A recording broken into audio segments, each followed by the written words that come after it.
Hello everyone, welcome to Deserve Point Academy. I am Nishita Dogne and I am going to help in studying social studies. And today we are going to the chapter 2nd of class 10th geography, that is forest and wildlife resources. Chapter first में हमने देखा था कि हमारे पास क्या क्या resources होते हैं, उनकी क्या क्या इंपॉर्टेंस होती है। चैप्टर सेकंड में हम देखने वाले हैं forest and wild life resources. क्यों फॉरेस्ट हमारे लिए ज़रूरी है, क्यों वाइल्ड लाइफ को कंजर्व करना हमारे लिए ज़रूरी है, ये सारी चीज़ें हम इस चैप्टर में देखेंगे।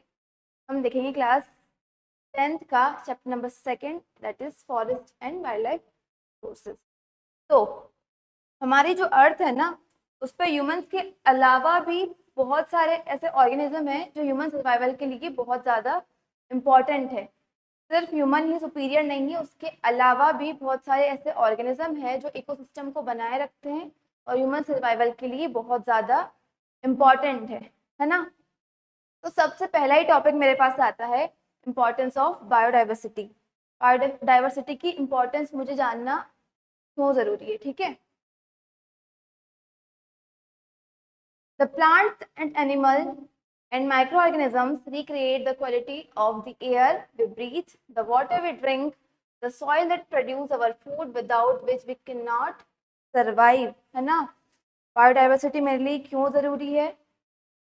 क्योंकि ये मुझे प्रोवाइड करती है अलग अलग प्लांट्स, एनिमल्स, जो कि मेरे जो खाना है, जो वाटर है, जो एयर है, उसकी क्वालिटी को बनाए रखते हैं, जो कि ह्यूमन सर्वाइवल के लिए बहुत ज़्यादा इम्पॉर्टेंट है। इसके बिना मैं सर्वाइव नहीं कर पाऊंगी, है ना। Forest play a key role in ecological system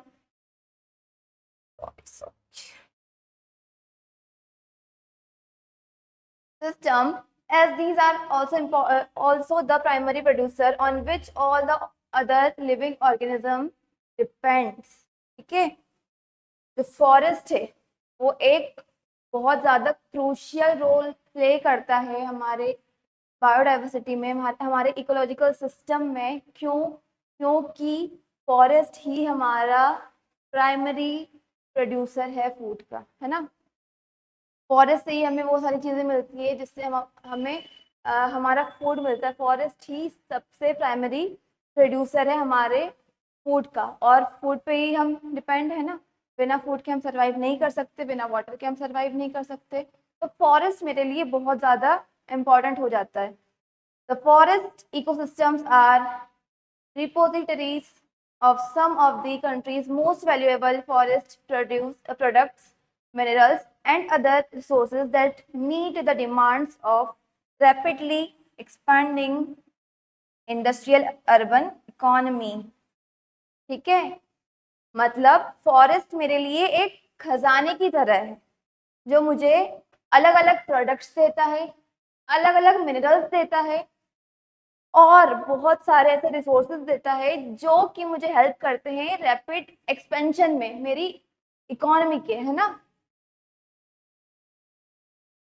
तो ये मैंने देखा इम्पोर्टेंस बायोडाइवर्सिटी की। बायोडाइवर्सिटी मेरे लिए क्यों इम्पोर्टेंट है?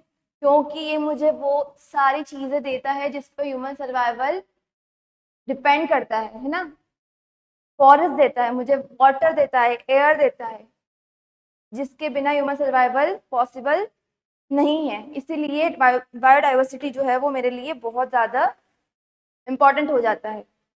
अब फॉरेस्ट जो है, मैंने अभी पढ़ा फॉरेस्ट मेरे लिए इम्पॉर्टेंट है, तो फॉरेस्ट के अंदर या फिर पूरे बायोडाइवर्सिटी में, पूरे इकोलॉजिकल सिस्टम में मेरे पास 2 टाइप्स ऑफ किंगडम होती है। First flora and second is fauna, ठीक है। अब फ्लोरा और फौना क्या होता है? तो flora is the kingdom of plants. Simply मैं अगर बोलूं तो flora is the kingdom of plant world, ठीक है। Flora encompasses all the plant species inhabiting a specific geographic area और ecosystem, ठीक है। फॉरेस्ट में, फ्लोरा में वो सारे प्लांट्स आते हैं जो कि एक स्पेसिफिक जियोग्राफिक एरिया में होते हैं,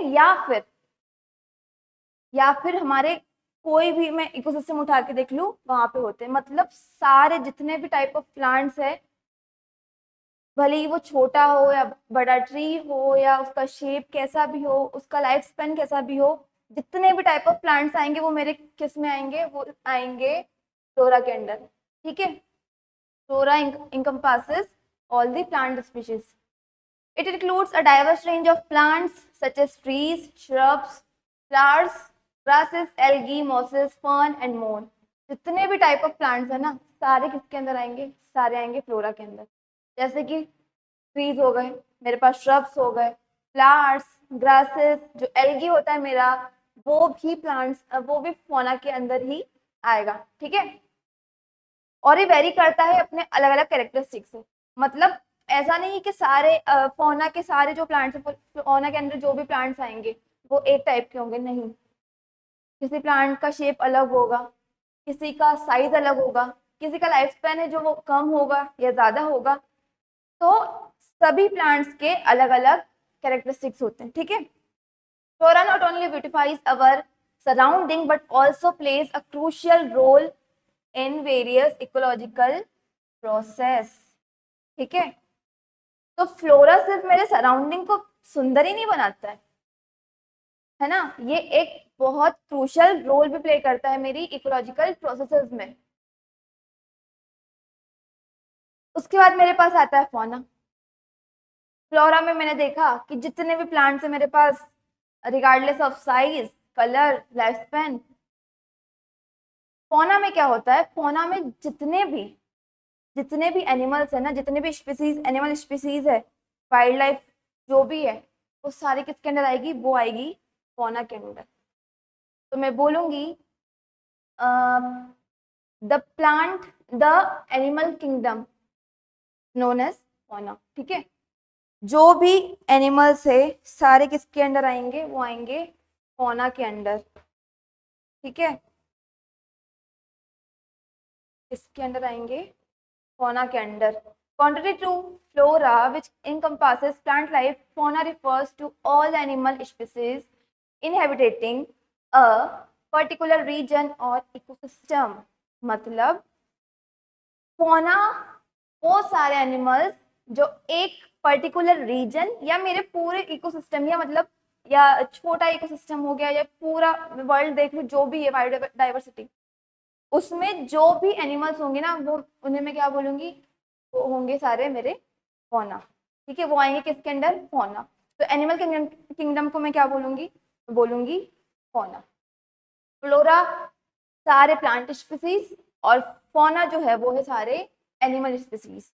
fauna is incredibly diverse and range from microscopic to larger animals.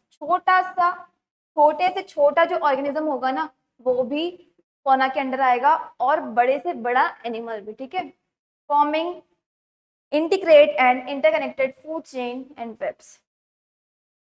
अब जो फौना है ना, उसके वो क्या बनाता है, मेरी फूड चेन बनाता है। ठीक है, और ये जो फूड चेन होती है वो एक दूसरे से इंटरकनेक्टेड होती है। मतलब सारे एनिमल्स जो है, अब एक एनिमल दूसरे को खा रहा है, फिर वो और किसी को खा रहा है, इससे क्या होगी, मेरी एक फूड चेन बन जाएगी। From insect and birds to mammals and reptiles, fauna encompasses a vast array of species। सारे species जो है वो मेरे किसके अंडर आएंगे, सारे एनिमल स्पीशीज fauna के अंडर आएंगे, है ना। वो चाहे बर्ड्स हो गए, एनिमल्स हो गए, रेप्टाइल्स हो गए, इवन इंसेक्ट भी जो है वो मेरे किसके अंडर आएंगे, वो आएंगे fauna के अंडर। ठीक है, अब मैंने देखा fauna और flora होता क्या है, ये देख लिया मैंने। अब मेरे पास टॉपिक आता है flora and fauna in India. India में फौना और फ्लोरा की कंडीशन क्या है, कैसा है। ठीक है, India is one of the world's richest country in terms of its vast array of biological diversity and has nearly 8% of the total number of species in the world.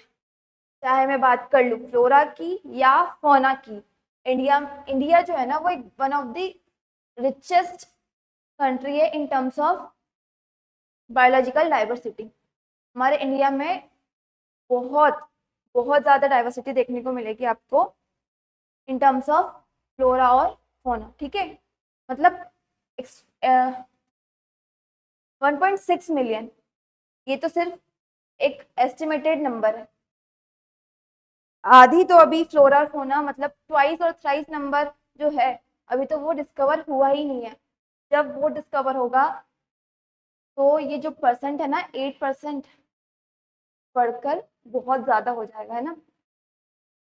तो India one of the richest country है in terms of biological diversity, ठीक है।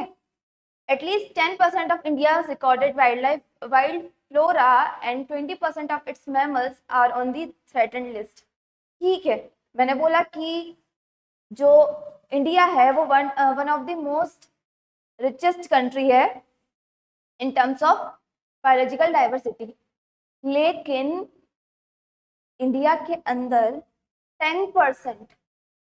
10% जो flora है ना, wild flora, वो और 20% जो मैमल्स है वो ना थ्रेटन लिस्ट में आते हैं। थ्रेटन लिस्ट मतलब जिनकी पॉपुलेशन लगातार कम होती जा रही है और वो एक्सटिंक्शन की बाउंड्री पर आकर खड़े हो गए, है ना। मतलब इनकी पॉपुलेशन लगातार कम होती जा रही है और एक टाइम के बाद क्या होगा, ये पूरा एक्सटेंड हो जाएगा, डिसअपियर हो जाएंगी जो भी स्पीसीज होगी वो, ठीक है।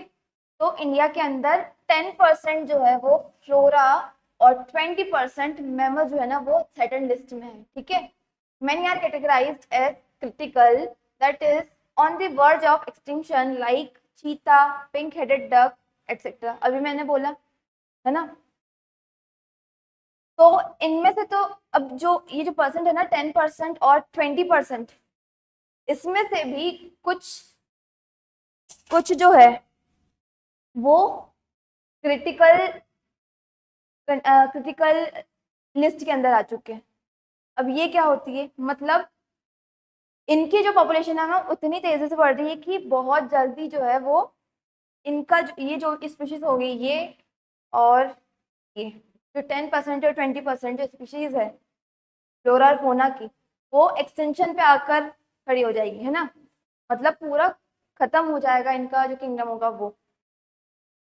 इसके एग्जांपल्स क्या क्या है, चीता, पिंक हेडेड, ये सारे किसके अंडर आ रहे हैं, ये आ रहे हैं क्रिटिकल के अंदर, ठीक है। We are heavily dependent on flora and fauna in our everyday life. अभी मैंने पढ़ा फॉरेस्ट मेरे लिए क्यों बहुत ज़्यादा इंपॉर्टेंट है ना ह्यूमन सर्वाइवल के लिए। तो मेरी जो डेली लाइफ है ना, एवरीडे लाइफ है ह्यूमन की, वो बहुत ज़्यादा डिपेंडेंट हो जाती है फ्लोरा और फौना पे, ठीक है। अब फ्लोरा और फौना को भी मैंने स्पीशीज को जो है ना वो भी आगे जाके मैंने इसको क्लासिफाई कर दिया है। मैंने नहीं किया है, मतलब जो मेरी IUCN है ना उसने इन स्पीशीज को क्या कर दिया, क्लासिफाई कर दिया अलग अलग कैटेगरीज के अंडर।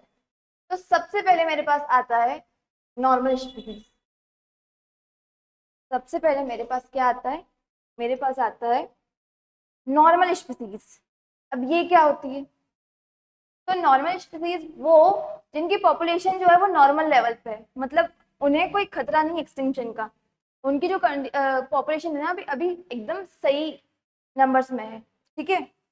मतलब ये जो स्पीशीज है इनका जो सर्वाइवल है वो एकदम नॉर्मल है, इन्हें कोई खतरा नहीं है एक्सटेंशन का, इनकी पॉपुलेशन बढ़िया है ना। जैसे कि कैटल्स हो गए, साल, पाइन ट्री, ये सारी स्पीसीज किसके अंदर आएगी, ये आएगी नॉर्मल के अंदर, ठीक है। दूसरा मेरे पास आता है इंडेंजर्ड। अब इंडेंजर्ड क्या होता है, इंडेंजर्ड वो सारे स्पीशीज जिन्हें खतरा है एक्सटेंशन का, मतलब जिनकी पॉपुलेशन को खतरा है कि बहुत जल्दी वो डिसअपियर हो जाएगी, बहुत जल्दी खत्म हो जाएगी, वो सारी स्पीशीज किसके अंदर आएगी, वो आएगी इंडेंजर्ड के अंदर। इसके अंदर क्या क्या आता है, इसके अंदर आता है ब्लैक बग, है ना, जो मेरी क्रोकोडाइल है वो, इंडियन वाइल्ड, ये सारी इसके अंदर आ रही है, ये आ रही है इंडेंजर्ड स्पीशीज के अंदर, ठीक है।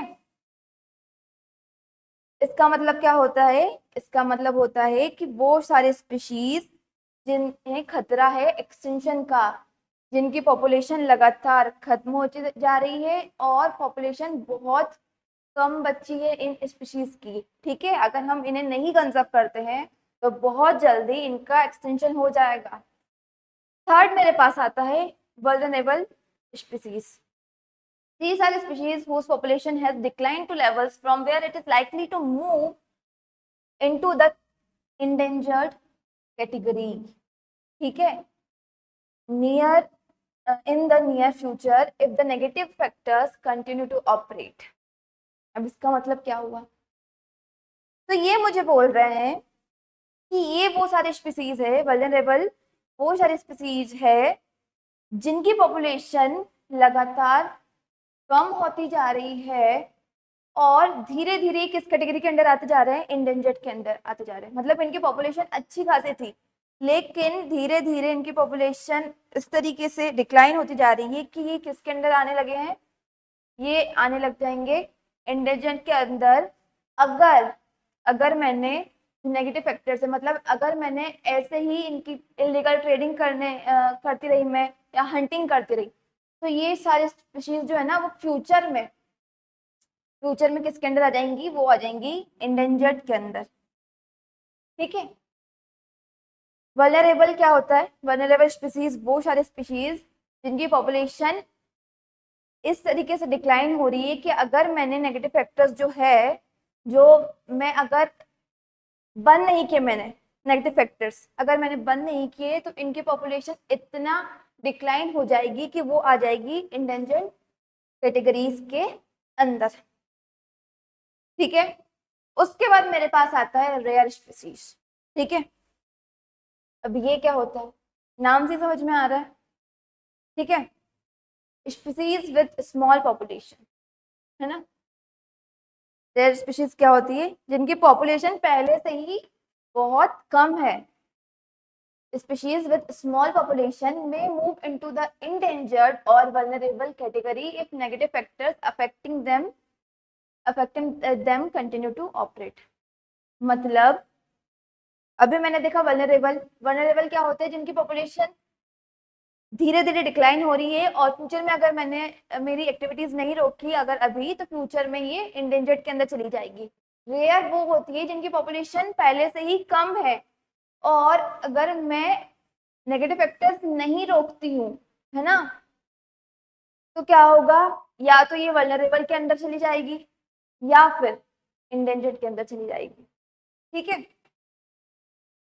रेयर स्पीसीज वो सारी स्पीसीज होती है जिनकी पॉपुलेशन पहले से ही कम है और अगर मैंने नेगेटिव फैक्टर नहीं रोके तो फ्यूचर में ये स्पीसीज भी किसके अंदर चली जाएगी? या तो वल्नरेबल या फिर इंडेंजर्ड के अंदर। कि इसके एग्जांपल्स क्या क्या है? इसके एग्जांपल्स है Himalayan brown bear, wild Asiatic buffalo, desert fox, hornbill. ठीक है, ये सारे इसके एग्जांपल्स है किसके? रेयर स्पीसीज के। ठीक है, उसके बाद फिफ्थ मेरे पास आता है endemic species. These are species which are only found in some particular areas, usually isolated by natural and geographical barriers. ठीक है, ठीक है, These are species, मतलब ये वो सारे स्पीसीज है जो एक पर्टिकुलर एरिया में मुझे मिलती है। ठीक है, जैसे कि मैं बोल सकती हूँ निकोबार पिजन।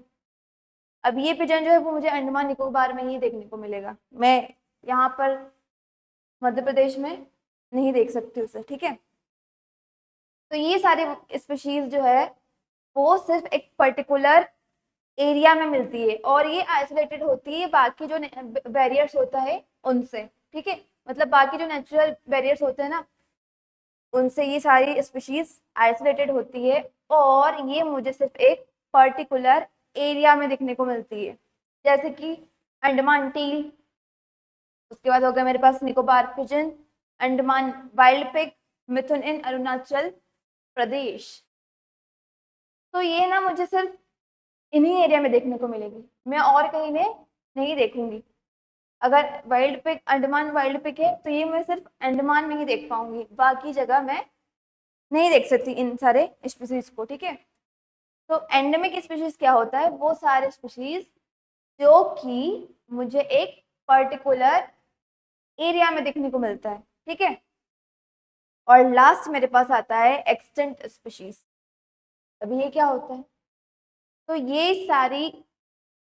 वो सारे स्पीशीज है जो कि अब मुझे ढूंढने पर भी नहीं मिलती, और जिस एरिया में ये होती थी ना वहां पे भी ये नहीं मिलती है। मतलब ये स्पीशीज पूरी खत्म हो चुकी है। अब इन्हें अगर मैं ढूंढना चाहूँ ना तब भी ये मुझे नहीं देखने को मिलती है। इसके एग्जांपल्स क्या है? एशियाटिक चीता, ठीक है, पिंक हेड डक अगर मैं अब ढूंढूंगी तभी भी मुझे नहीं मिलेंगी, इवन वहां पर भी जहां पर ये होती थी, है ना। तो मैंने देखा normal species, endangered, vulnerable, rare, endemic और एक्सटेंट स्पीशीज, ठीक है। उसके बाद आगे बढ़ते हैं। आगे मेरे पास है factor that cause depression of the flora and fauna, ठीक है। कौन कौन से ऐसे फैक्टर्स है जो फ्लोरा और फौना को कम करते जा रहे हैं, जिनकी वजह से हमारा जो फ्लोरा और फौना का पॉपुलेशन है वो कम होती जा रहा है। ऐसे कौन कौन से फैक्टर्स है? Excessive consumption of natural resources for fulfilling human needs such as wood, bark, leaves, rubber, medicines, dyes, food, fuel, fodder, manure et cetera, ठीक है। मतलब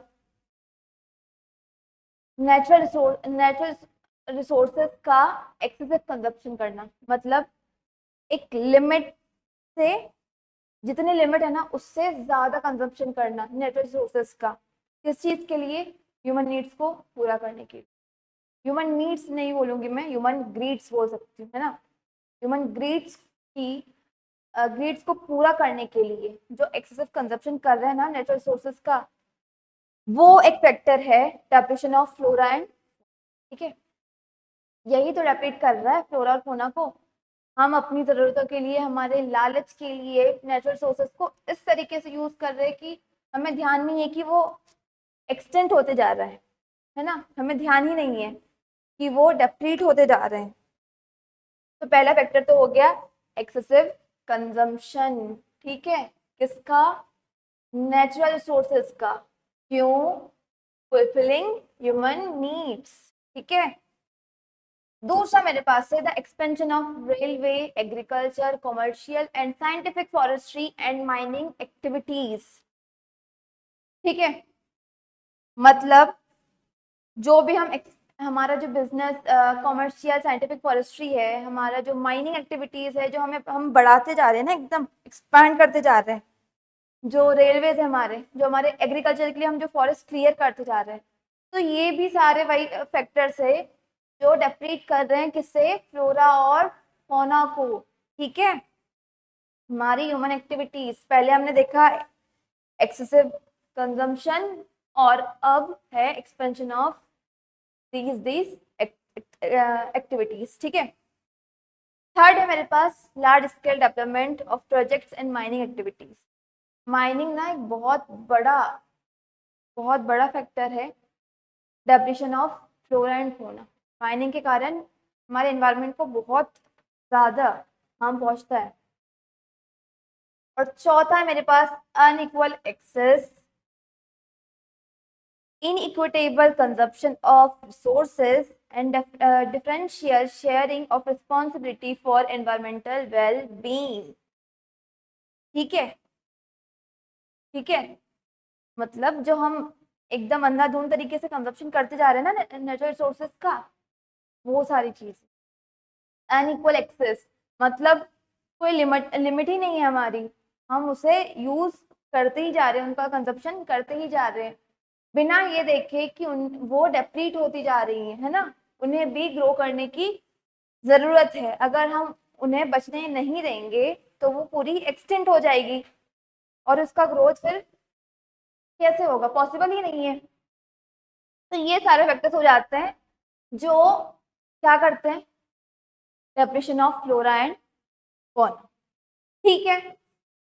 नेक्स्ट मेरे पास आता है topic conservation of forest and wild life in India, ठीक है। तो अभी मैंने देखा कि क्या क्या फैक्टर्स है जो डेप्लीट कर रहे हैं फ्लोरा और फौना को। अब मैं देखूंगी conservation of forest and wild life, कहाँ पर? इंडिया में, ठीक है। सबसे पहले तो क्यों जरूरी है ये देखूंगी, ठीक है। क्या मुझे बेनिफिट्स मिलेंगे कंजर्व करके? तो कंजर्वेशन हैज बिकम एसेंशियल, ठीक है, essential due to rapid decline of population and wild life population and forestry, ठीक है। मतलब कंजर्वेशन इसलिए जरूरी हो जाता है क्योंकि मेरे पास जो वाइल्ड लाइफ पॉपुलेशन है ना, मेरी जो इंडिया की, और जो फॉरेस्ट पॉपुलेशन है, वो रैपिडली डिक्लाइन होती ही जा रही है, एकदम कम होती ही जा रही है, ठीक है। इसलिए कंजर्वेशन उनका बहुत ज्यादा जरूरी हो जाता है। It preserve the ecological diversity and our life support system, ठीक है। क्या हो रहा है? तो जब मैं कंजर्व करूंगी फॉरेस्ट और वाइल्ड लाइफ को, तो ये बचाएंगे मेरे किस चीज को? इकोलॉजिकल डाइवर्सिटी को और ह्यूमन लाइफ सपोर्ट सिस्टम को, ठीक है। जब मैं कंजर्व करूंगी फॉरेस्ट और वाइल्ड लाइफ को, तो ये मुझे हेल्प करेंगे इकोलॉजिकल डाइवर्सिटी को बचाने में, प्रिजर्व करने में, और मेरे लाइफ सपोर्ट सिस्टम को बचाने में, ठीक है। जैसे कि वाटर, सॉइल, एयर, इन सारी चीज़ों को।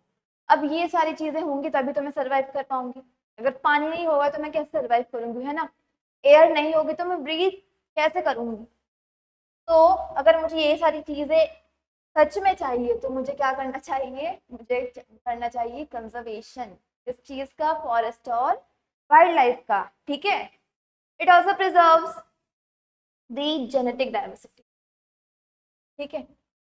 जेनेटिक डाइवर्सिटी मतलब एनिमल्स और प्लांट्स की अलग अलग ब्रीड्स को, अलग अलग टाइप्स को, वेरिएशंस को, है ना, बचा के रखेगा।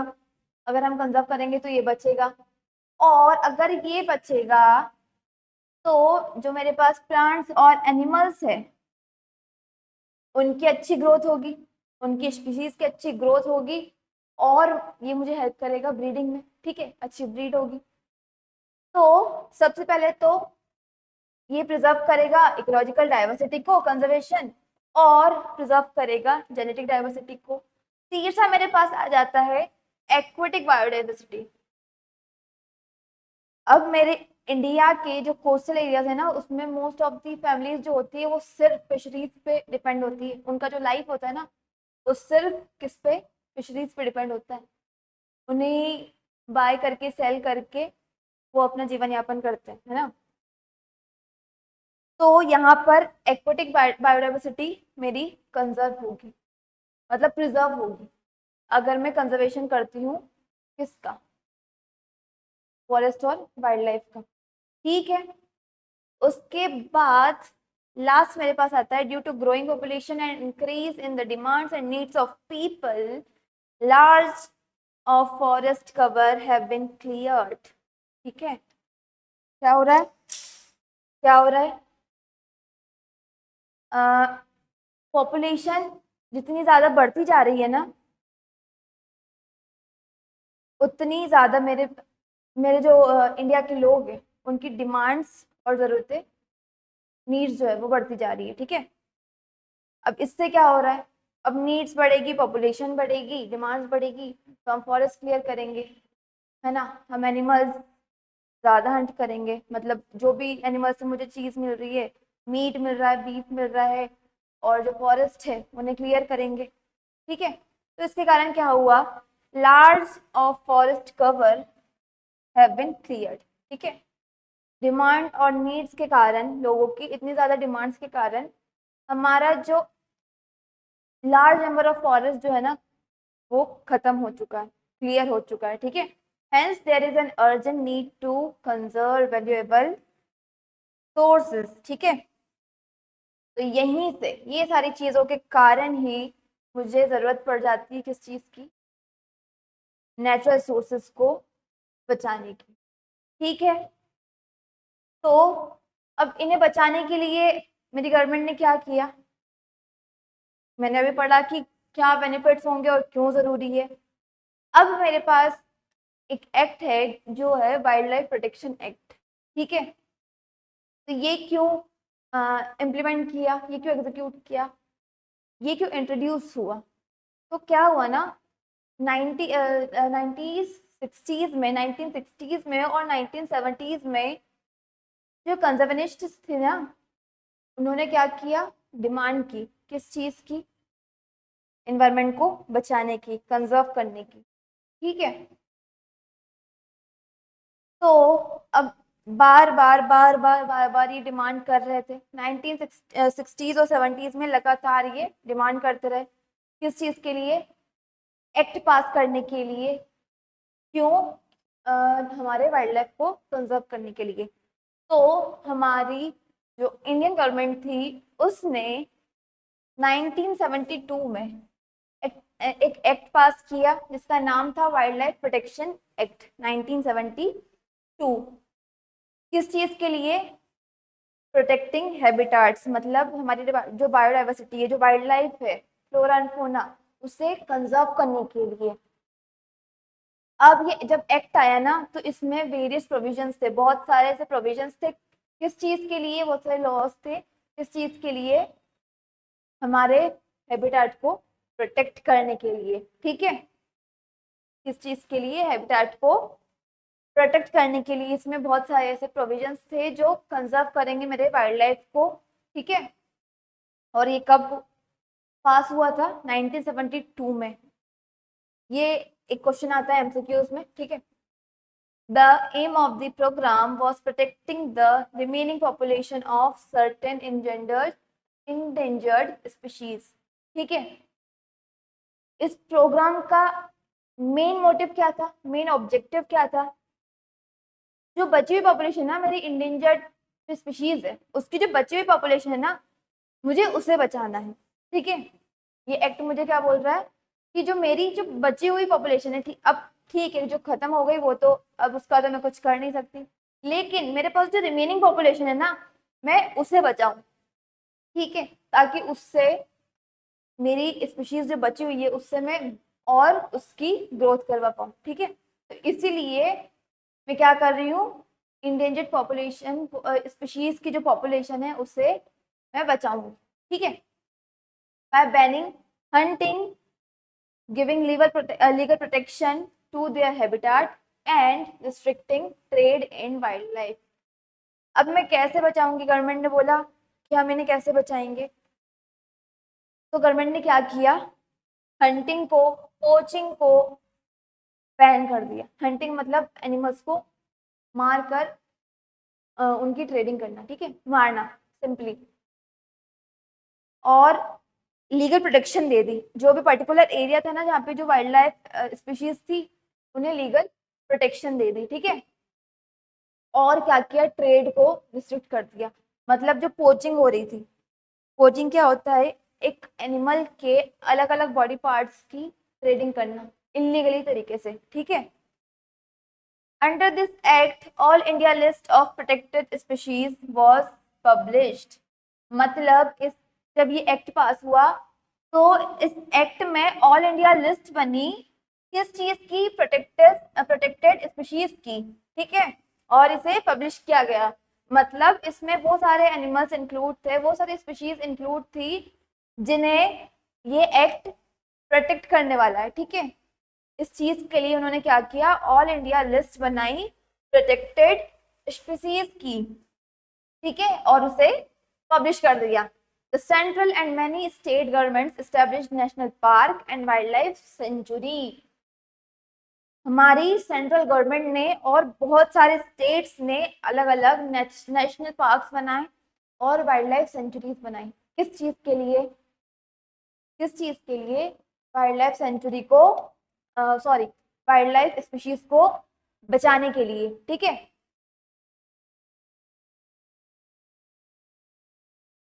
और क्या हुआ, the central government also announced several projects for protecting specific animals which are gravely threatened, including the tiger, the one-horned rhinoceros, यहाँ पर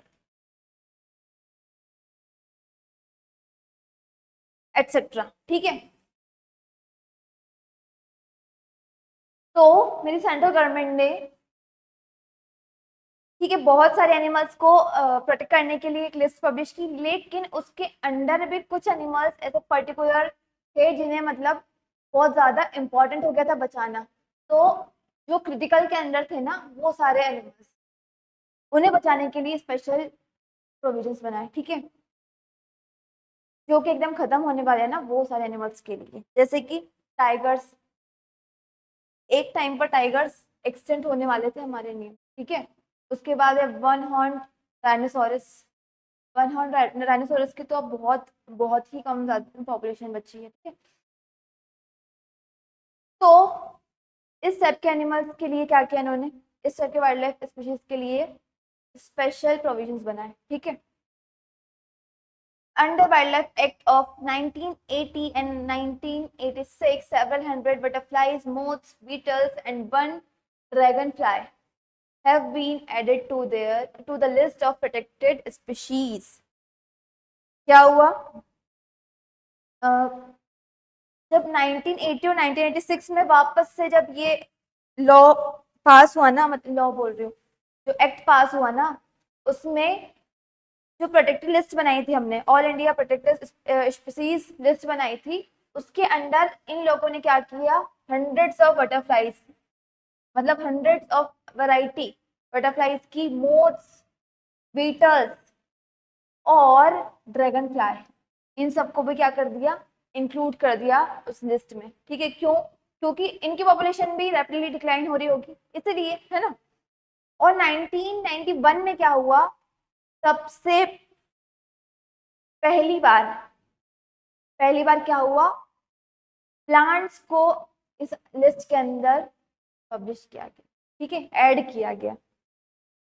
और कितनी स्पीशीज प्लांट्स की, 6 स्पीशीज, ठीक है, कितनी, 6। तो मेरा एक्ट कब पास हुआ, सबसे पहले एक्ट बना कब, 1972 में पास हुआ और बना, ठीक है। कौन सा एक्ट था ये था वाइल्ड लाइफ प्रोटेक्शन एक्ट। उसके बाद इसमें चेंजेस हुए और वापस से ये कब पास हुआ, ये पास हुआ 1980 और 1986 में, और वापस से ये जब वापस से अमेंड हुआ और वापस से पब्लिश हुआ कब, 1991 में। 1980 और 1986 में और 91 में चेंजेस हुए थे जो लिस्ट थी उसमें, ठीक है। तो मैंने अभी बोला कि बचाया सारे, मतलब जो ये एक्ट था ना, वो सारे स्पीशीज को बचाने के लिए था, इंडेंजर्ड स्पीशीज को, लेकिन कुछ ऐसे पर्टिकुलर एनिमल्स थे जिन्हें बचाने की बहुत ज्यादा जरूरत हो गई थी, है ना। उनमें से एक था टाइगर, ठीक है, क्या था, टाइगर। तो हमारी गवर्नमेंट ने क्या किया, एक प्रोजेक्ट इंट्रोड्यूस किया, प्रोजेक्ट टाइगर, ठीक है, project tiger. The major threat to the tiger population are numerous such as poaching for trade. Tiger ना एक बहुत इंपॉर्टेंट एनिमल है, बहुत एक की रोल वो करता है, प्ले करता है हमारे वाइल्ड लाइफ के अंदर, ठीक है। क्यों? क्योंकि इसकी जो स्किन है, इसकी जो टीथ है, इसके बहुत सारे बॉडी पार्ट्स है ना, हमारे बहुत बेनिफिट, हमें बहुत बेनिफिट करते हैं, ठीक है, और बहुत कॉस्टली होती है ये सारी चीजें, ठीक है। तो इन्हें बचाना बहुत ज्यादा जरूरी हो गया। क्यों? क्योंकि इनकी बहुत ज्यादा पोचिंग होने लगी थी, बहुत ज्यादा डिक्लाइन होने लगा था इनके पॉपुलेशन में, ठीक है। The major threat to the tiger population are numerous such as poaching for trade. Poaching मैंने अभी बताया था, पोचिंग का मतलब एक एनिमल के अलग अलग बॉडी पार्ट्स का इलीगल ट्रेड करना, ठीक है। Shrinking habitat, depletion of prey based species, growing human population, ठीक है। सबसे पहले तो पोचिंग हो रही थी, उससे इनकी जो पॉपुलेशन थी वो खत्म होती जा रही थी। उसके बाद हैबिटेट जो श्रिंक हो रहा था, मतलब अब हम फॉरेस्ट कट करते जा रहे हैं, है ना, तो इनके लिए जो हैबिटेट बचता है वो भी कम होते जा रहा है। तो इस श्रिंकिंग के कारण भी ना, इस श्रिंक के कारण भी उनकी पॉपुलेशन जो है वो कम होती गई। उसके बाद depression of prey based species. अब क्या हुआ, अब टाइगर जो एनिमल्स को खाते हैं ना, अब उनकी स्पीशीज कम होने लग गई। अब उनकी स्पीशीज कम होगी तो इन्हें भी खाने नहीं मिलेगा, और अल्टीमेटली क्या होगा, इनकी पॉपुलेशन भी डिक्लाइन होते जाएगी। ठीक है, और नेक्स्ट फैक्टर जो है वो है human population, growing human population. Human तो हर जगह ही आएगा, है ना। ह्यूमन एक्टिविटीज तो हमारे एनवायरनमेंट को हर तरीके से हार्म कर रही है। ठीक है, since India and Nepal provide habitat to about 2/3, ठीक है, 2/3 ऑफ सर्वाइविंग टाइगर पॉपुलेशन। ठीक है, जो इंडिया और नेपाल है ना, इंडिया और नेपाल, तो ये जो टाइगर पॉपुलेशन, जो बची हुई टाइगर पॉपुलेशन है ना, जो सर्वाइव कर रही है, उससे कितना, 2/3, 2/3 हैबिटेट देता है टाइगर्स को। ठीक है, हमारे पूरे वर्ल्ड में। तो अब ये दो नेशंस जो वो मेरे लिए बहुत ज्यादा इंपॉर्टेंट हो जाते हैं ना, तो these two nations became prime target for poaching and illegal trading। ठीक है, अब यहाँ पर क्या होगा, अगर 2/3 हैबिटेट दे रहे हैं टाइगर्स को, तो यहाँ से क्या होगा, यहाँ पर ही जो है मेन टारगेट हो जाएगा लोगों का पोचिंग के लिए और इलीगल ट्रेडिंग के लिए, है ना। तो यहीं पे सबसे ज्यादा ध्यान देने की जरूरत हो जाती है गवर्नमेंट को। ठीक है, project tiger one of the most well publicised wildlife campaign in the world was launched in 1973। ठीक है, 1972 में वाइल्ड लाइफ प्रोटेक्शन एक्ट जारी किया गया, और फिर हो सकता है इन्होंने ऑब्जर्व किया, इनके ऑब्जर्वेशन में इन्हें पता चला हो कि टाइगर को है बहुत ज्यादा सिक्योरिटी, बहुत ज्यादा प्रोटेक्शन देने की जरूरत है। क्यों, क्योंकि इनकी पॉपुलेशन जो है वो रैपिडली डिक्लाइन होती जा रही है, और इनका जो इलीगल ट्रेडिंग है ना वो बढ़ते जा रहा है। इसलिए इन्होंने क्या किया है, 1973 में, अब 1973 में प्रोजेक्ट टाइगर लॉन्च किया। ठीक है, ये क्या था, एक वाइल्ड लाइफ कैंपेन था। ठीक है, Tigers conservation has been viewed not only as an effort to save an endangered species, but with equal importance as a means of preserving biotype of sizable magnitude।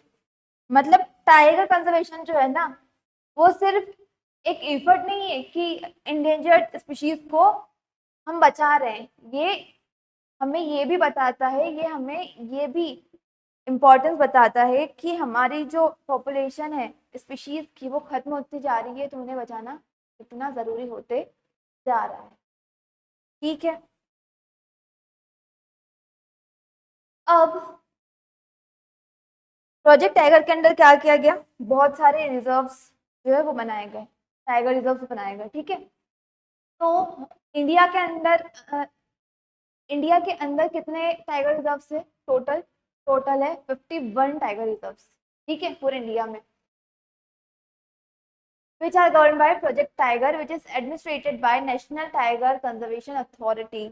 अब इसे govern कौन करता है, इसे govern करता है नेशनल टाइगर कंजर्वेशन अथॉरिटी। ठीक है, ये गवर्न करते हैं ये सारी रिजर्व्स को, टाइगर रिजर्व्स को। ठीक है, टोटल मेरे पास कितनी टाइगर रिजर्व्स है, टोटल है मेरे पास 51। ठीक है, India is home to 80% of the tigers in the world. ठीक है, बहुत जरूरी पॉइंट है ये। तो इंडिया है ना, वो कितना, 80% ऑफ टाइगर्स जो है उन लोगों का घर है। ठीक है, 80% ऑफ टाइगर जो है ना पूरे वर्ल्ड के, वो हमारे इंडिया में ही है। इन 2006 देयर वर 1411 टाइगर। ठीक है, 2006 में मेरे इंडिया के पास कितने टाइगर्स थे,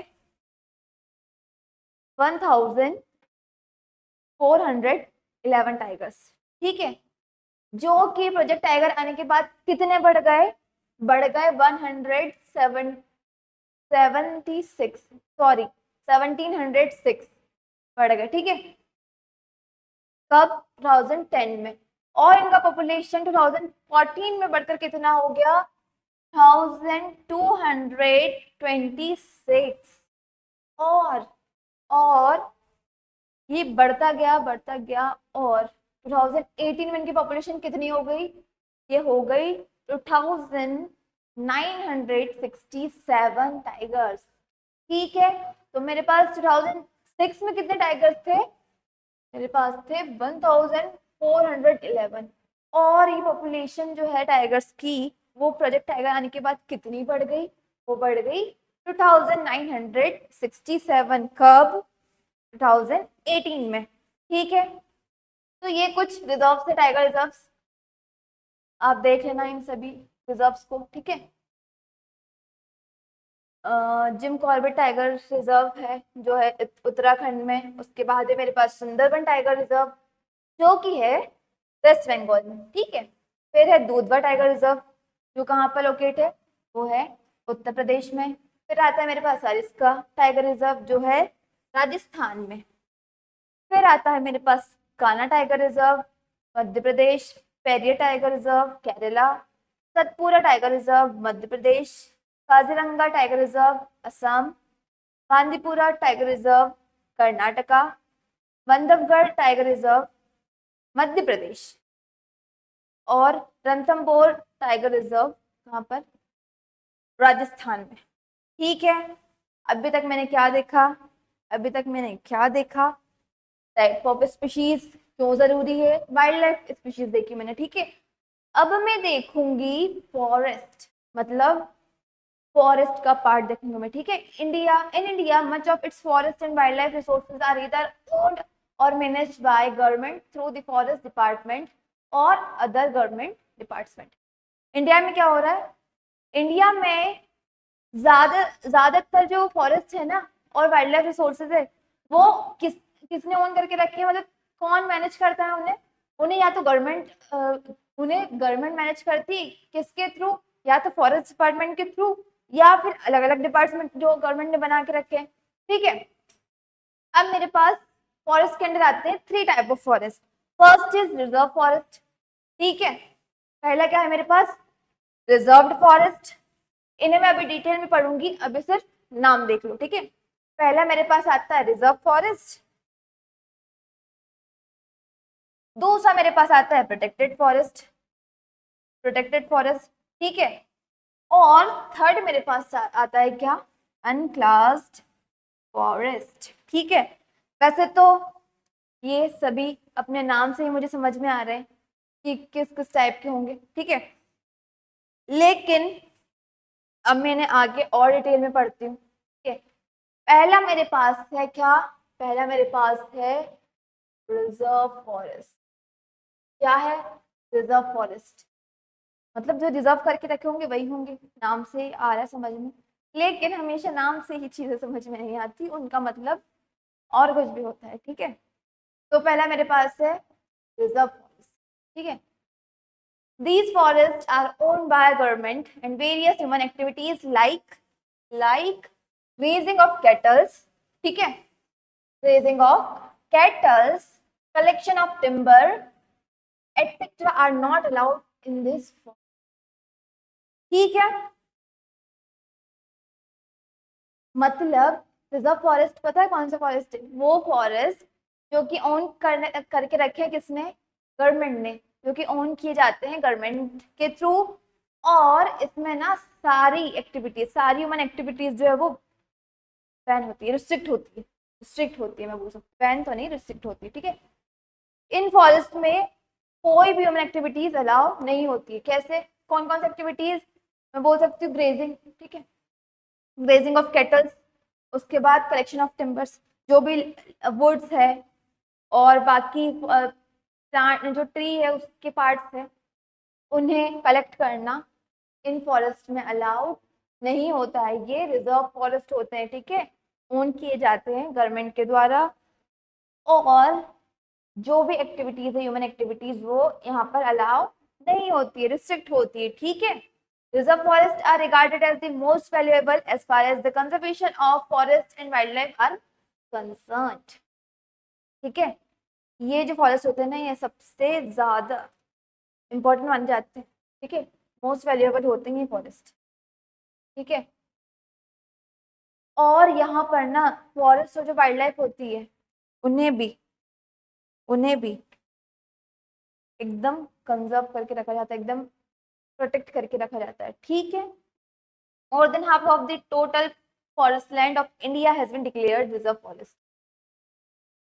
मतलब ज्यादातर जो फॉरेस्ट लैंड है ना इंडिया का, वो किसके अंडर आता है? वो आता है रिजर्व फॉरेस्ट के अंडर। ठीक है। हमारे इंडिया ने क्या किया, इंडियन गवर्नमेंट ने जो आधे से ज्यादा हिस्सा था, मतलब मोस्ट ऑफ द पार्ट जो था ना फॉरेस्ट लैंड, वो डिक्लेयर कर दिया कि ये फॉरेस्ट आएगा रिजर्व फॉरेस्ट के अंडर। यहाँ पर कोई भी ह्यूमन एक्टिविटी अलाउ नहीं होगी।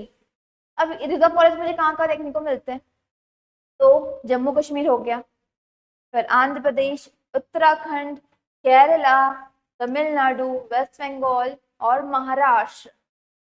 इन सभी जगह पर मुझे एक large percentage of reserve forest देखने को मिलता है। ठीक है। अब रिजर्व फॉरेस्ट हो गया। नेक्स्ट मेरे पास आता है प्रोटेक्टेड फॉरेस्ट। ठीक है। अब प्रोटेक्टेड फॉरेस्ट क्या होता है? These forest are owned by government. ठीक है। ये भी गवर्नमेंट ही ओन करती है। लेकिन यहाँ पर क्या होता है, the local people are allowed to collect fuel wood grazing their cattle without causing serious damage to the forest। यहाँ पर ये मुझे क्या बोल रहे हैं? ये मुझे बोल रहे हैं कि ये वो फॉरेस्ट है जो ओन किए जाते हैं गवर्नमेंट के थ्रू, गवर्नमेंट इन्हें ओन करती है। लेकिन यहाँ पर ना कुछ फैसिलिटीज लोकल को मिल जाती है, कुछ छूट जो है, थोड़ी छूट हम लोकल पीपल को दे देते हैं। ठीक है। कैसे? कि ठीक है तुम लोग कलेक्ट कर सकते हो फ्यूल वुड्स को, अपने कैटल्स को ग्रेजिंग करवा सकते हो। लेकिन यहाँ पर भी शर्त है हमारी कि तुम लोग ना फॉरेस्ट को डैमेज किए बिना ये सारी एक्टिविटीज करोगे। ठीक है। इससे कोई भी डैमेज नहीं होना चाहिए फॉरेस्ट को। तो प्रोटेक्टेड फॉरेस्ट ओन की जाती है गवर्नमेंट के थ्रू, और लोकल पीपल को अलाउ होता है फ्यूल वुड कलेक्ट करना और ग्रेजिंग करवाना अपने कैटल्स को विदाउट कॉजिंग डैमेज। ठीक है। नेक्स्ट पॉइंट जो है वो है अराउंड 1/3। ठीक है। कितना?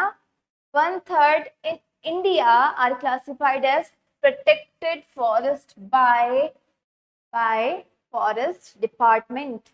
जो फॉरेस्ट डिपार्टमेंट है उसने हमारे इंडिया का जो फॉरेस्ट लैंड है उसका 1/3 जो पार्ट है ना वो as a protected forest classify कर दिया है। ठीक है। कि हमारा इंडिया का जो फॉरेस्ट लैंड होगा ना उसमें से जो 1/3 पार्ट होगा वो किसके अंडर आएगा? वो आएगा प्रोटेक्टेड फॉरेस्ट के अंडर। ठीक है।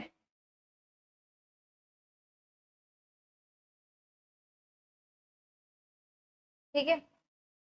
फिर आता है मेरे पास most part of the forest in Haryana, Orissa, Punjab, Bihar, Himachal Pradesh, Rajasthan are classified as protected forest.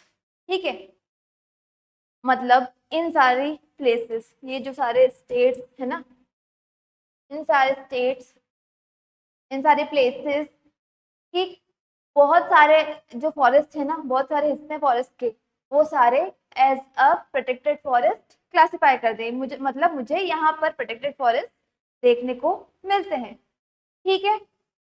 Next मेरे पास आता है अनक्लास्ड फॉरेस्ट।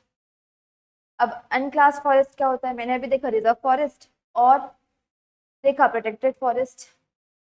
रिजर्व फॉरेस्ट को भी गवर्नमेंट ओन कर रही थी और प्रोटेक्टेड फॉरेस्ट को भी। लेकिन अनक्लास्ड फॉरेस्ट है ना उन्हें बोथ प्राइवेट कम्युनिटी और गवर्नमेंट दोनों ओन कर रही है। ठीक है।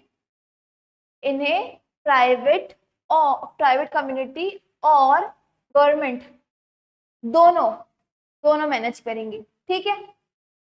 यहाँ पर क्या होता है, अनक्लास फॉरेस्ट में क्या हो रहा है, जितनी भी ह्यूमन एक्टिविटीज है ना वो सारी अलाउ है। ठीक है। सारे एक्टिविटीज यहाँ पर ह्यूमन एक्टिविटीज अलाउ है, ठीक है। रिजर्व में क्या हो रहा था, मेरे पास रिजर्व में कोई सी एक्टिविटी ह्यूमन एक्टिविटी अलाउ नहीं थी। प्रोटेक्टेड में उन्होंने क्या किया, थोड़ी छूट दे दी, और अनक्लास में सारी ही एक्टिविटीज जो वो अलाउ है, ठीक है। All the forests and wastelands other than reserved and protected forests are considered as unclassed forest. Obviously, ना सीधी सी बात है, जाहिर बात है कि सारे फॉरेस्ट और इवन वेस्टलैंड जो है ना, किन्हें छोड़कर, रिजर्व फॉरेस्ट को और प्रोटेक्टेड फॉरेस्ट के एरिया को छोड़कर जो भी वेस्टलैंड और फॉरेस्ट मेरे पास होंगे ना, वो किसके अंदर आ जाएंगे, वो आ जाएंगे अनक्लास्ड फॉरेस्ट के अंदर, ठीक है। अब ये मुझे कहाँ कहाँ देखने को मिलेंगे, तो इन्हें मैं देख सकती हूँ, all north eastern states and parts of Gujarat have a very high percentage of their forest as unclassed forest managed, है ना, ठीक है,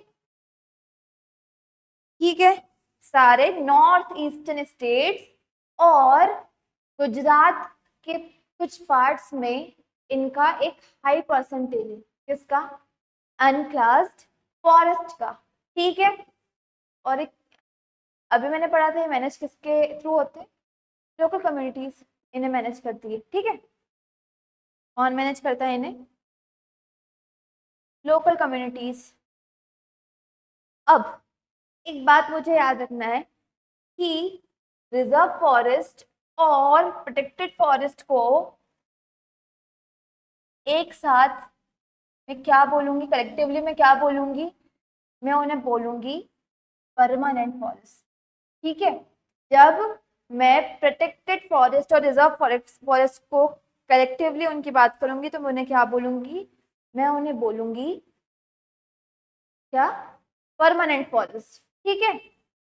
which are maintained for the purpose of producing timber and other forest produce and for protective reason, ठीक है, जो कि maintain किए जाते हैं किस चीज के लिए, टिम्बर प्रोड्यूस करने के लिए और बहुत सारे अलग अलग प्रोडक्ट्स के लिए, मतलब अलग अलग रिसोर्सेज के लिए, और इन्हें प्रोटेक्ट करने के लिए, ठीक है। इसलिए परमानेंट फॉरेस्ट मेंटेन किए जाते हैं। परमानेंट फॉरेस्ट क्या होता है, जब भी मैं रिजर्व फॉरेस्ट और प्रोटेक्टेड फॉरेस्ट को कलेक्टिवली इनकी बात करूंगी, मैं उन्हें बोलूंगी परमानेंट फॉरेस्ट, ठीक है। अब जो मध्य प्रदेश है ना, उसके पास 75% जो फॉरेस्ट है, 75 जो टोटल जो मेरे पास फॉरेस्ट एरिया ना, उसमें से जो 75% जो है ना, वो किसके अंदर आता है, वो आता है परमानेंट फॉरेस्ट के अंदर। और ये इंडिया का लार्जेस्ट एरिया है मध्य प्रदेश के अंदर, जो कि किस में आता है, परमानेंट फॉरेस्ट में आता है, ठीक है।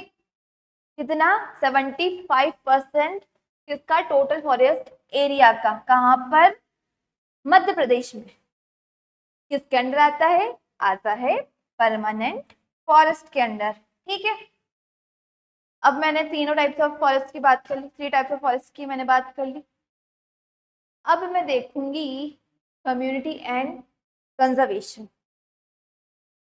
तो ना क्या होता है, सिर्फ गवर्नमेंट ही हमारे फॉरेस्ट को प्रोटेक्ट नहीं करती है, बहुत सारी ऐसी कम्युनिटीज भी हमारे इंडिया में जो फॉरेस्ट को प्रोटेक्ट करने के लिए आगे स्टैंड आउट करती, ठीक है। तो मेरे पास यहाँ पर कुछ एग्जांपल्स है जिनके थ्रू मैं समझूंगी कि कैसे कम्युनिटीज हमारे फॉरेस्ट को कंजर्व करती है, ठीक है। तो in Sariska tiger reserve Rajasthan villages have fought against mining by referring to the wild life protection act, ठीक है, ठीक है। जो सरिस्का टाइगर रिजर्व है ना राजस्थान में, वहां पर क्या हुआ था, वहां पर माइनिंग के लिए कुछ लोग आए, मतलब गवर्नमेंट के थ्रू ही माइनिंग के लिए कुछ लोग आए। तो यहाँ के जो विलेजर्स थे ना, उन लोगों ने क्या किया, उन लोगों ने इन लोगों का अपोज किया, ठीक है। जो माइनिंग करने आए थे उन लोगों को क्या किया, अपोज किया और उन्होंने बोला कि according to wild life protection act यहाँ पर आप लोग माइनिंग नहीं कर सकते, ठीक है। आप फॉरेस्ट को हार्म नहीं पहुंचा सकते, वहां पर माइनिंग नहीं कर सकते according to wild life protection act, ठीक है। यहाँ के विलेजर्स ने उन लोगों का अपोज किया, उन लोगों से लड़ाई की, किस चीज के लिए, wild life protection, wild life को बचाने के लिए, हमारे फॉरेस्ट को बचाने के लिए, ठीक है। The inhabitants of 5 villages in the Alwar district of Rajasthan have declared 1,200 hectares of forest as the Bhairodev Dakav sanctuary, that is sanctuary, ठीक है। They have declared their own set of rules and regulations which do not allow hunting and are protecting the wildlife against any outside encroachment, ठीक है। अब क्या हुआ, जो Alwar district है, कहाँ पर है ये, राजस्थान में, ठीक है। तो राजस्थान की जो अलवर डिस्ट्रिक्ट है ना, वहां के 5 गांव के लोगों ने ये डिसाइड किया और ये डिक्लेयर कर दिया कि जो फॉरेस्ट का 1200 हेक्टेयर्स जो लैंड है वो किसके अंडर आएगा, वो आएगा भैरवदेव दाकव सेंचुरी। सेंचुरी एक लोकली जो लोग है वो बोलते थे, बेसिकली ये होता है सेंचुरी, ठीक है। तो इन लोगों ने क्या किया, अलवर डिस्ट्रिक्ट के राजस्थान के अलवर डिस्ट्रिक्ट के 5 गांव के लोगों ने डिक्लेयर कर दिया कि 12 हेक्टेयर्स ऑफ जो फॉरेस्ट है ना, 12 हेक्टेयर्स ऑफ फॉरेस्ट वो भैरवदेव दाकव सेंचुरी होगा, ठीक है, ये इसके अंडर आएगा, ठीक है। और अपने ही रूल्स एंड रेगुलेशंस बना लिए, ठीक है, अपने ही रूल्स एंड रेगुलेशंस बना लिए, किस चीज के लिए, इस सेंचुरी को बचाने के लिए, सेंचुरी को, ठीक है, सेंचुरी को बचाने के लिए इन लोगों ने अपने रूल्स एंड रेगुलेशन डिक्लेयर कर दिए, जिसमें था कि हंटिंग नहीं अलाउड, ठीक है, हंटिंग इज नॉट अलाउड, और वाइल्ड लाइफ को बचाया किसी भी बाहरी प्रॉब्लम से या फिर आउटसाइड इंक्रोचमेंट से, ठीक है। फिर तीसरा एग्जांपल जो मेरे पास है वो है the famous Chipko movement. Chipko movement सभी को पता है, ठीक है ना। The famous Chipko movement was conducted in the Himalayas. It has successfully resisted deforestation and hence the community afforestation with indigenous species can be enormously successful, ठीक है। अब चिपको मूवमेंट में क्या हुआ था, हिमालय की जो कम्युनिटी थी ना, हिमालय की जो ट्राइब थी, कम्युनिटीज थी, वो पेड़ों को सराउंड करके, पेड़ों के आइट साइड जो है वो लोग खड़े हो गए और उन लोगों ने बोला कि अगर आपको पेड़ काटना है तो सबसे पहले आपको हमें काटना होगा, ठीक है। इसलिए इसका नाम रखा था चिपको मूवमेंट, ठीक है। तो हिमालयाज में ये हुआ था, ठीक है, हिमालयाज में ये मूवमेंट हुआ था, क्या, चिपको मूवमेंट हुआ था। तो यहाँ पर और सक्सेसफुली उन लोगों ने ना डिफॉरेस्टेशन होने से बचा भी लिया, ठीक है। और बाद में इन लोगों ने एफॉरेस्टेशन करके बहुत सक्सेसफुली फॉरेस्ट प्रोड्यूस किया, ठीक है, ठीक है। Attempt to revive the traditional conservation methods or developing new methods of ecological farming are widespread. For instance, farmer and citizens group like the Beach Bachao Andolan in Tehri and Navdayan, sorry, गलत pronounce कर रही हूँ, Navdanya have shown that it is possible and economically viable to produce adequate diversified crops without use of artificial chemicals, ठीक है। मतलब ये लोग ऐसा बोल रहे हैं कि ये कम्युनिटीज जो थी वो तो बचा रही हैं, लेकिन लेकिन हमारे ट्रेडिशनल कंजर्वेशन जो मेथड्स थे और अलग अलग नए इकोलॉजिकल फार्मिंग मेथड, इन दोनों की हेल्प से भी जो लोग हैं वो एनवायरनमेंट को बचाने की कोशिश कर रहे हैं। जैसे कि जो फार्मर्स है और जो सिटीजन्स है ना, उनके कुछ ग्रुप्स है, फॉर एग्जांपल बेटी बचाओ बीज बचाओ आंदोलन, है ना, तो कहाँ पे तहरी में, और नवदान्य जो ग्रुप है, ये लोग क्या कर रहे हैं, ये लोग हमें बता रहे हैं कि कैसे हम एक अच्छा डाइवर्सिफाइड जो है एडिक्वेट क्रॉप प्रोड्यूस कर सकते हैं बिना किसी आर्टिफिशियल आर्टिफिशियल केमिकल्स के। ठीक है, तो इस तरीके से भी लोग हैं वो एनवायरनमेंट को बचाने के लिए कोशिश कर रहे हैं। ठीक है, एक और मूवमेंट चला था, ये गवर्नमेंट ने चलाया था। ठीक है, क्यों? कंजर्वेशन के लिए फॉरेस्ट का। ठीक है, इसका नाम है जॉइंट फॉरेस्ट मैनेजमेंट। ठीक है, इसको हम शॉर्ट में बोलेंगे JF। तो यहाँ पर क्या हो रहा था, इस मूवमेंट में क्या हुआ, जॉइंट फॉरेस्ट मैनेजमेंट में क्या हो रहा था? In India, joint forest management involves the local community in managing and restoring the degraded forest. ठीक है, मतलब जॉइंट, बेसिकली इसमें क्या हो रहा है, जॉइंट फॉरेस्ट मैनेजमेंट है, उसके अंडर गवर्नमेंट ने क्या किया है, लोकल कम्युनिटी को जो था ना अथॉरिटी दे दी, किस चीज के लिए, किस चीज के लिए, जो फॉरेस्ट है, डिग्रेडेड फॉरेस्ट है ना, उसे बचाना और रिस्टोर करने के लिए। ठीक है, the programme has been officially established since 1988 when the state of Odisha passed the first resolution for JFM। ठीक है, ऑफिशियली कब एस्टैब्लिश हुआ था? ये हुआ था 1988 में, जब उड़ीसा ने पहली बार रेजोल्यूशन पास किया था, पहला रेजोल्यूशन पास किया था JFM का। ठीक है, under this programme local village institution are formed that undertake protection activities mostly on the degraded forest land managed by the forest departments। वो क्या बोल रहे हैं, बोल रहे हैं कि इस प्रोग्राम के अंडर क्या हो रहा है, जो लोकल कम्युनिटीज, लोकल पीपल है ना, लोकल विलेजेस है, वहाँ पर इंस्टीट्यूशन क्रिएट कर रहे हैं वो लोग, और वो प्रोटेक्शन एक्टिविटीज कर रहे हैं, प्रोटेक्शन एक्टिविटीज अंडरटेक कर रहे हैं किस चीज के लिए, जो डिग्रेडेड फॉरेस्ट है उन्हें मैनेज करने के लिए और उन्हें रिस्टोर करने के लिए, है ना। In return, the members of these communities are allowed to get benefits of non-timber forest produce and also share in the timber harvested by successfully protection। ठीक है,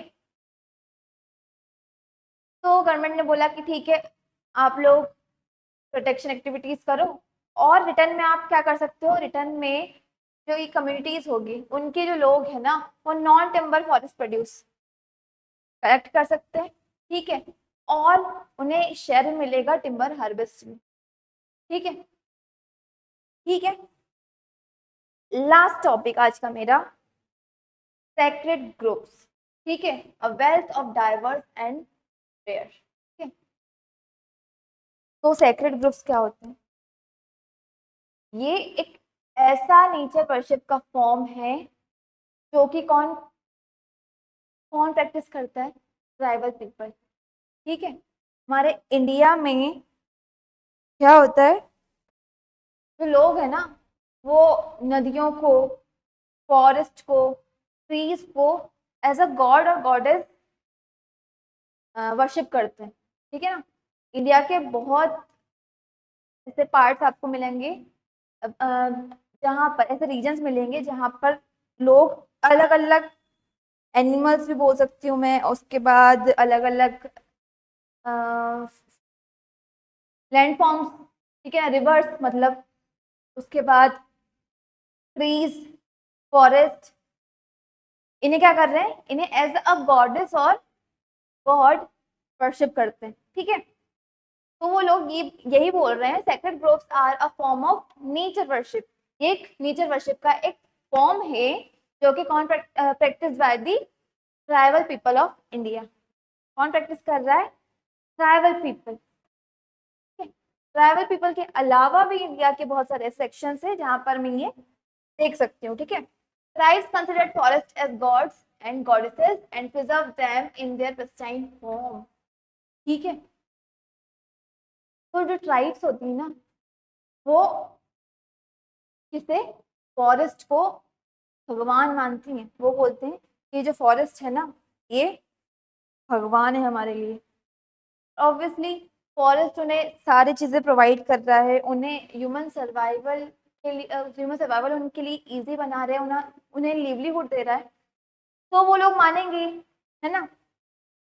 तो जो ट्राइब है वो फॉरेस्ट को एज अ गॉड और goddess consider करती है और उन्हें प्रिजर्व करके रखती है, ठीक है। These patches of forest and parts of large forest have been left untouched by local people and any interference with them is banned, ठीक है। क्या हो रहा है कि ये जो अलग अलग पैचेस है ना फॉरेस्ट के, और या बोल सकते हो पार्ट्स, तो ये एकदम अनटच्ड है लोकल पीपल से, मतलब वहां पर लोकल पीपल को जाना भी मना है, ठीक है। और इनका कोई भी इंटरफेरेंस वो लोग टॉलरेट नहीं करते, बैन है वहां पे, ठीक है। Certain societies revere a particular tree that they have preserved from time immemorial. The Mundas and the Santhal of the Chota Nagpur region worship Mahua and Kadam trees, ठीक है। मैं अलग अलग एग्जाम्पल से ऐसे समझ सकती हूँ, जैसे कि मुंडास और संथाल जो कम्युनिटी है ना, जो ट्राइब है ना, छोटा नागपुर रीजन में मुझे देखने को मिलेगी, तो वहां पर क्या हो रहा है, ये लोग महुआ और कदम ट्री को वर्शिप करते हैं, ठीक है। उसके बाद the tribes of Orissa and Bihar worship the tamarind and mango tree during their wedding, ठीक है। क्या हो रहा है, बिहार में और उड़ीसा में जो ट्राइब्स है वो किसे, टेमरिंड और मैंगो ट्रीज को वर्शिप करती है, कब, ड्यूरिंग वेडिंग्स, ठीक है, शादी के टाइम पे। To many of us peepal and banyan trees are considered sacred, ठीक है। बोलते हैं ना पीपल की पूजा करते हैं ना, तो वो यही बोल रहे हैं कि हमारे लिए भी ना, हमारे यहाँ पर भी पीपल और बनियान ट्री को भी सेक्रेड माना जाता है, ठीक है। Sacred qualities are often ascribed to springs, mountain, peaks, plants and animals which are closely protected, ठीक है। जैसे राजस्थान की जो विष्णुई कम्युनिटी है, उनके लिए जो ब्लैक बग है वो उन्हें वर्शिप करते हैं और उन्हें प्रोटेक्ट करके रखते हैं, कोई भी उन्हें मार नहीं सकता है, ठीक है। पिकॉक को वर्शिप करते हैं। तो ऐसे ऐसे एग्जाम्पल्स मुझे इंडिया में देखने को मिलते हैं जहां पर क्या हो रहा है, सेक्रेड ग्रुप्स हो रहे हैं, ठीक है। और क्या होता है, माउंटेन पीक्स को भी हम, प्लांट्स को, एनिमल्स को, अलग अलग को हम सेक्रेड मानते हैं और क्या करते हैं, उन्हें प्रोटेक्ट करके रखते हैं, ठीक है। तो यहीं पर मेरा चैप्टर फिनिश होता है और यहाँ से मुझे क्या सीखने को मिलता है कि कुछ ही कम्युनिटीज है जो हमारे फॉरेस्ट को प्रोटेक्ट करके रख रही हैं, लेकिन नेचर हम सभी को चीजें प्रोवाइड करता है ना, तो हम सभी की ड्यूटी बनती है कि हम हमारे नेचर को, वाइल्ड लाइफ स्पीशीज को प्रोटेक्ट करके रखें, है ना। तो ये चैप्टर हमें यही बताते हैं। आई होप आप सभी को सारी चीजें समझ में आई होंगी। अगर मुझसे कोई टॉपिक छूटा है तो आप मुझे कमेंट्स में बता सकते हैं। Till then thank you everyone, subscribe to the channel and अगर आपको ये वीडियो पसंद आया हो और आपके लिए बेनिफिशियल हो तो प्लीज लाइक कर दीजिए।